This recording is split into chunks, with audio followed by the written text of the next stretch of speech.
La procédure de la mise en état a pour but de permettre à la juridiction saisie d'une affaire de rendre son jugement après avoir pris connaissance de l'ensemble des arguments des parties ainsi que des pièces sur lesquelles celle-ci se fonde. Cette procédure a donc pour objet de mettre le dossier en état d'être jugé. C'est extrêmement important que vous preniez la procédure pénale, la procédure administrative, la procédure civile, la procédure commerciale et même devant le tribunal du travail. La juridiction saisie doit rendre le dossier en état d'être jugé avant de se prononcer là-dessus. Mais dans notre ordonnancement juridique, c'est seulement, je dis bien, pour la procédure civile et la procédure commerciale que le législateur a pris le soin de baliser la manière où le juge doit procéder pour rendre le dossier en état. Mais si vous prenez par exemple la procédure pénale, il revient au procureur de la République, la partie poursuivante, de mettre le dossier en état. Et cela se traduit par l'envoi des citations à toutes les parties. Il faut que les citations soient régulières, il faut que les citations reviennent, rentrent dans le dossier. C'est ça. Dans ce cas, le dossier en état. L'obligation du parquet ou l'obligation de la juridiction, c'est de vérifier est-ce que toutes les parties ont eu connaissance de la date d'audience. Et cela se traduit par l'envoi des citations. Ce qui se fait dans la pratique par les huissiers, c'est eux qui envoient les citations, par le biais du parquet. Si vous prenez la matière coutumière, le dossier doit être en état d'être jugé.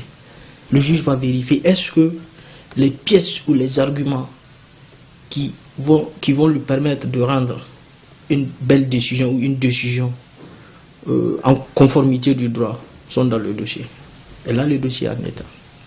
Maintenant, spécifiquement, on va parler de procédures où le législateur a pris le soin de préciser comment le juge doit y procéder. Pour la procédure civile, cela a été expliqué dans la loi 2015-23 du 23 avril 2015 portant code de procédure civile. Et cette loi a été modifiée, je dis bien modifiée, dernièrement par la loi numéro 2019-02 du 30 avril 2019, modifiant et complétant la loi numéro 2015-23 du 23 avril 2015 portant code de procédure civile. Pour la procédure commerciale, cette loi a été reformée dernièrement par la loi 2019-01 du 30 avril 2019 fixant la composition, l'organisation, la compétence et la procédure à suivre devant les tribunaux de commerce et les chambres spécialisées en République du Niger. Si un dossier se retrouve devant le tribunal de grande instance statuant en matière civile, on renvoie le dossier à ce qu'on appelle, parce que le dossier va venir à l'audience pour la première fois, c'est ce qu'on appelle l'appel de cause, et à cette audience, on renvoie le dossier devant le juge de la mise en état.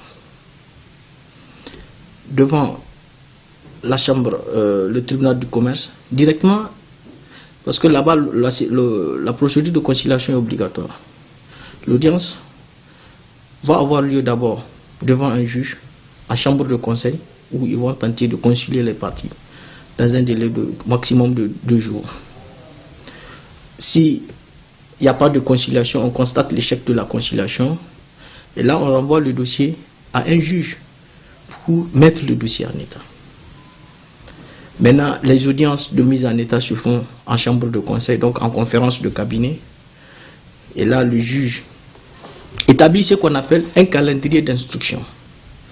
Et dans ce calendrier d'instruction, il impartit aux parties de la procédure des délais pour communiquer les pièces éventuelles, pour prendre des écritures, et tout cela dans le principe du contradictoire.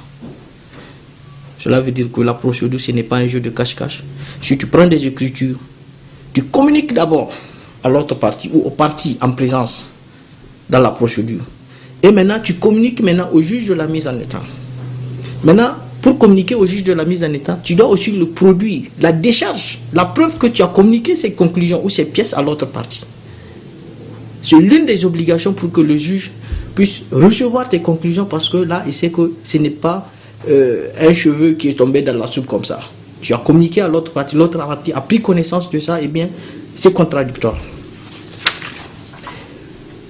Lorsque le calendrier est établi, les parties signent le calendrier.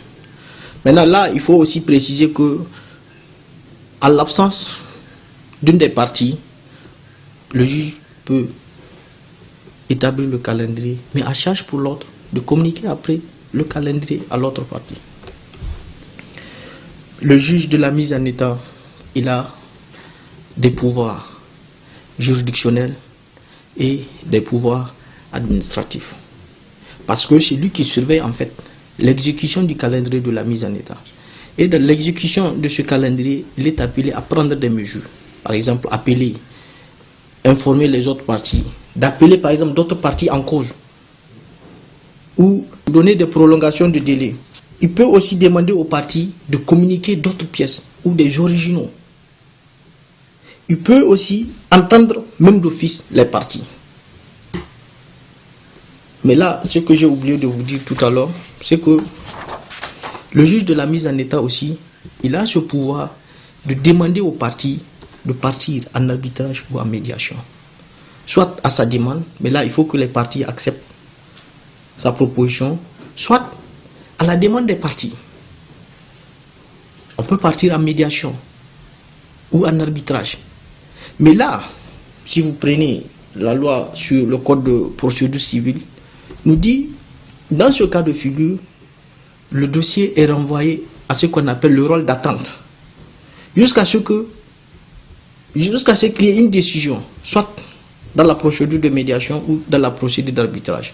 Et cette décision sera homologuée par le président du tribunal de grande instance, ou le juge par lui délégué. Le juge, le président de la cour d'appel ou le conseiller par lui délégué dans cette procédure est ce qu'on appelle le juge de l'annulation.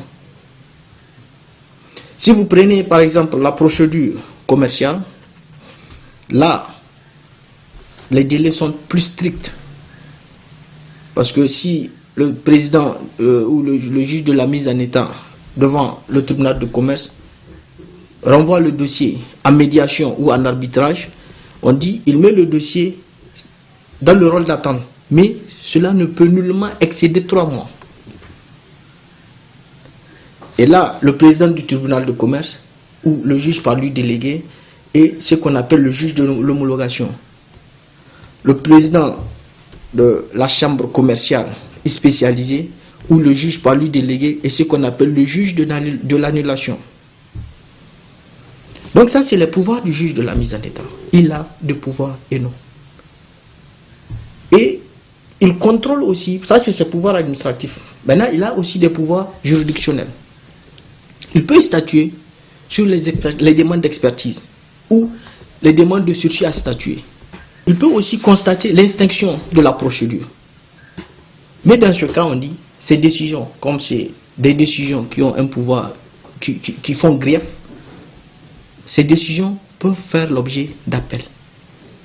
Si vous regardez dans la procédure civile, c'est un délai de 15 jours pour interjeter appel contre les décisions du juge de la mise en état en matière d'expertise, en matière de sursis à statuer, ou bien lorsque le juge constate l'extinction de la procédure. Si vous prenez la procédure commerciale, c'est un délai de 8 jours pour interjeter appel contre l'ordonnance du juge de la mise en état. Mais les autres ordonnances ne font pas l'objet d'opposition. Et on dit aussi que ces ordonnances ne peuvent faire l'objet d'appel qu'avec le jugement sur le fond.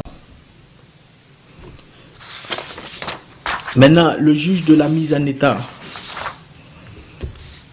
il a aussi un délai pour instruire son dossier. Si vous prenez la procédure commerciale, parce que c'est à ce niveau qu'il y a plus de délai, comme chez les affaires, il y a la célérité, ça compte extrêmement. C'est extrêmement important de tenir compte de ça. Là, on dit que le juge de la mise en état devant le tribunal de commerce, il a un délai de 30 jours pour clôturer son dossier, pour mettre son dossier en état.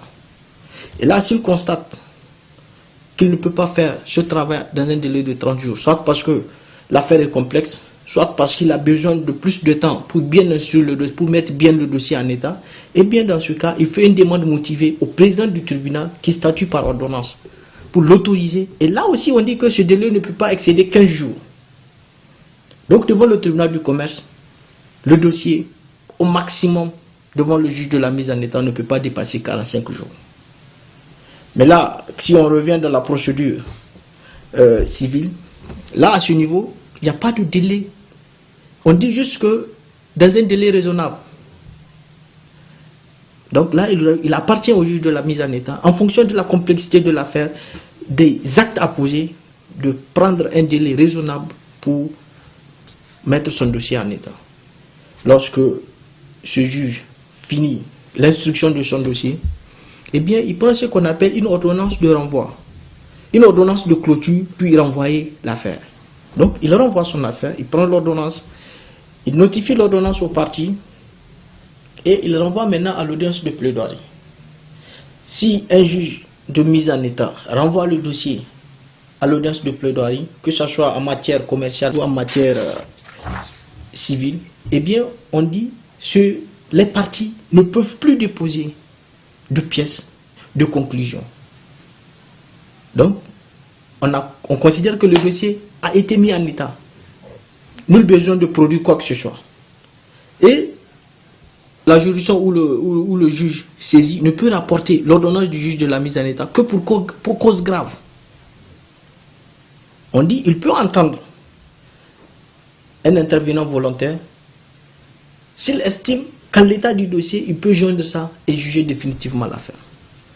C'est pour vous dire que la mise en état, c'est vraiment une procédure extrêmement bénéfique pour les justiciables. Parce que on met le dossier en état d'être jugé, on fait recueillir autant d'informations nécessaires pour la manifestation de la vérité, chose que la justice cherche chaque fois.